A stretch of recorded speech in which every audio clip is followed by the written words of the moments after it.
Najat Vallaud-Belkacem, le 18 juin 2017, SIPA à se reconstruire après la débâcle, c'est désormais l'objectif principal du Parti socialiste, lors du prochain congrès du PS qui devrait se tenir les 7 et 8 avril 2018. Il faudra trouver un successeur à Jean-Christophe Cambadélis, plus grand que à lire aussi congrès du PS. Stéphane Le Foll réfléchit à une candidature au poste de premier secrétaire. Le candidat ne se bouscule pas au portillon, mais l'ancien ministre de l'Agriculture Stéphane Le Foll devrait au moins avoir un adversaire en la personne de Najat Vallaud-Belkacem.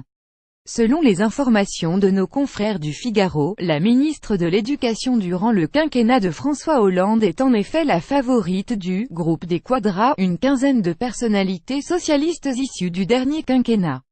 Coopté au cours d'un dîner à domicile. C'est au cours d'un dîner au domicile de la franco-marocaine dans le 19e arrondissement de Paris, entre pizza et vins italiens, que sa candidature aurait été validée.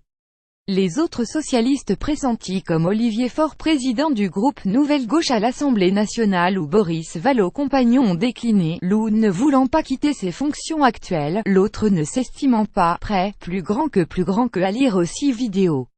Législative battue dans le Rhône, Najat Vallaud-Belkacem veut participer à la reconstruction de la gauche, mais Najat Vallaud-Belkacem, qui est sans activité professionnelle après avoir perdu siège de député en juin dans la circonscription du Rhône à Villeurbanne, poserait deux conditions à sa candidature au poste de premier secrétaire. S'assurer un poste d'eurodéputé et une rémunération au PS. Elle souhaiterait être la tête de liste du parti aux élections européennes de 2019, ce qui lui assurerait d'être élu eurodéputé. De plus, le poste de premier secrétaire étant actuellement bénévole, elle ne l'accepterait qu'en contrepartie d'une rémunération.